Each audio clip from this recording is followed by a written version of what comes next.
নৱ কুমাৰ শৰণীয়া তেওঁ জানি বুজি সেইবিলাক কৰি আছে কাৰণ তেওঁ আজি ৰাজনৈতিকভাৱে নিজৰ সাৰ্ভাইভেলৰ কাৰণে নিজৰ পাৰ্টিক তেওঁ কেনেকৈনো মানে ৰাইজৰ ওচৰত লৈ যাব পাৰে माने बन जाते हैं और इसके बाद उनका दिमागी हालत ऐसा हो जाता है किसी भी करोड़ों रुपए अगर खर्चा भी करे इसमें कोई मेडिकल में कोई उसका कोई ट्रीटमेंट का कोई व्यवस्था नहीं है। तो যেহেতু আমার হাতত সময় কিছু আছে আর যেহেতু কোর্টত যাওয়ার সুবিধাটো আছে নিশ্চিতভাৱে আমি কোর্টত যাম আৰু ইয়াৰ মেইন কাৰণটো আপোনালোকে দেখিছে যে সকলোৱে জানিছে যে নৱ কুমাৰ শৰণীয়া কোকৰাঝাৰত ৰদ কৰিব ক্ষমতা এইটো মানে ডাঙৰ কথা যে আজি নৱ কুমাৰ শৰণীয়াই যেটো আপুনি কৈছে তাৰ লগত কিবা বড় আন্দোলনৰ কথা সামৰি দিয়ে তাত কবাত বিটিসি ইউটিসিৰ মানে আপোনাৰ কি কয় মাটিবাৰীৰ ক্ষেত্ৰত ল্যান্ড পলিচিৰ ওপৰত এইবিলাক কথা যাহা তা সামৰি খাই ফলে কথাবিলাক কৈ থাকে মানুহ কনফিউজন হৈ যায় কিন্তু নৱ কুমাৰ শৰণীয়া তেওঁ জানি বুজি সেইবিলাক কৰি আছে কাৰণ তেওঁ আজি ৰাজনৈতিকভাৱে নিজৰ সাৰ্ভাইভেলৰ কাৰণে নিজৰ পাৰ্টিক তেওঁ কেনেকৈনো মানে ৰাইজৰ ওচৰত লৈ যাব পাৰে আৰু ৰাইজৰ সমৰ্থন কেনেকৈ পাব পাৰে তাৰ কাৰণে সেইবিলাক মানে তেওঁ কৰি আছে আৰু সেই ক্ষেত্ৰত নিজৰে ভূমিকা আছে বড় অনাবড় এই ভাৱটো যাতে হদাই ৰাখিব পাৰে আৰু অনাবড় সেকশনৰ মানুহে যাতে হদাই তাক সাপোৰ্ট কৰি থাকে তাৰ কাৰণে তেওঁ সেইবিলাক বস্তু যিমান পাৰে ডাঙৰকৈ ইস্যু কৰি লৈ যাবৰ কাৰণে চেষ্টা মানে কৰি থাকে একচুয়ালি এইটো এটা হাইকোৰ্টৰ কথা হাইকোৰ্ট কাৰো তলত নহয় সরকারে হাইকোর্টের উপরত যাব নোৱাৰে কোনো রাজনৈতিক দল হাইকোর্টের উপরত যাব নোৱাৰে গতিকে হাইকোর্টে আজি যেটো অর্ডার দিছে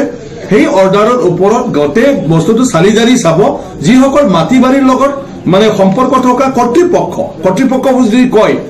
ডিসি আৰু যেটো হাইকোর্টের মানে কেস हेतु अपना पार्टी तो है असम सरकार और चीफ सेक्रेटरी ड्रग्स क्या है सबको भी पता है इसको क्या है और आलोचना करने की जरूरत नहीं है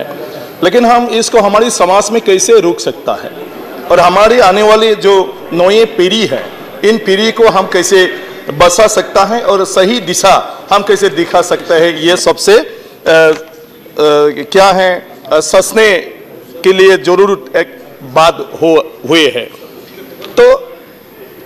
इसके लिए मैं सोचता हूं कि हमारी समाज में एक शिक्षा की बहुत जरूरत है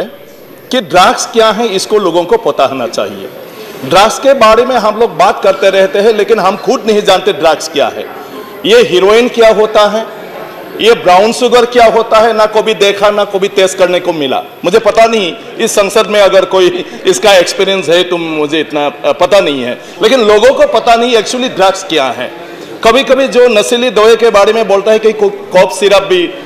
ड्रग्स हुआ होता है, कोई डेनड्रफ जिसको हम किसी चीज को चिपकाने के लिए लगाते हैं वो भी ड्रग्स होता है, कोकीन है, गांजा है, कहीं सिगरेट है,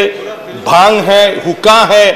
ये सब जर्दा कभी ये पान मसाला शिखर सारी चीजें हम सब समय बोले जाते हैं ये सेहत के लिए अच्छे नहीं है और ये ही ड्रग्स है और उसी ही शुरुआत में हम लोग इसको मतलब क्या है थोड़ा सा टेस्ट करने के बाद धीरे धीरे ड्रग्स की तरफ आकृष्ट हो जाता है। तो हम लोगों के दिमाग में ऐसा हम क्या कर सकता है जो कि इन चीजों से हम लोग दूर रहे और इसको हम बंद कर सके। अगर चीजें सही नहीं है तो इसको हमको बंद करना है और अगर बंद करना है ये कानून से हम बंद कर नहीं सकता है। कानून क्या है, जो चीज है उसको ठीक तरह से व्यवहारित करने के लिए इसमें नियम होता है लेकिन जो चीज व्यवहारित के लिए ही सही नहीं है उसके लिए हमको कानून बनाने की जरूरत नहीं वरन उसको बंद करने की जरूरत है। तो यहाँ वहां तक हम जब तक चिंता कर नहीं सकेंगे तब तक हम ड्रग्स मुक्त हमारे इस भारत को कर नहीं सकेंगे, हमारे बच्चों को कर नहीं सकेंगे। और ये सही बात नॉर्थ ईस्ट में हम लोग में बहुत सफर हुए हैं, हमारे सारे बच्चे आज जो स्कूल में जाते हैं हॉस्टल में रहते हैं बाद में ड्रग्स एडिक्टेड माने बन जाते हैं और इसके बाद उनका दिमागी हालत ऐसा हो जाता है किसी भी करोड़ों रुपए अगर खर्चा भी करे इसमें कोई मेडिकल में कोई उसका कोई ट्रीटमेंट का कोई व्यवस्था नहीं है। तो कितना चिंताजनक विषय है। तो मैं आदरणीय मंत्री जी को अनुरोध करता हूं हम कैसे समाज में एक ऐसा शिक्षा लाए जहां से इस ड्रग्स के बारे में आसानी से लोग समझ सके ये हीरोइन क्या होता है, ये ब्राउन शुगर क्या होता है, ये पान खाने से तो प्रॉब्लम नहीं था, जब पान मसाला बन गया, सिकर बन गया, मिस्टी पान गया, 120 बन गया, ये सब चीज बाद में डेंजर हो गया जब इसको मिलावट माने करके हम लोग व्यवहार करने लगा। तो ऐसी चीजों के बारे में ज्ञान की जरूरत है। कानून से हम इसको रोक नहीं सकता है, हम खुद इससे दूर होना होगा और ऐसे चीजों को बंद करने की व्यवस्था करना होगा। धन्यवाद।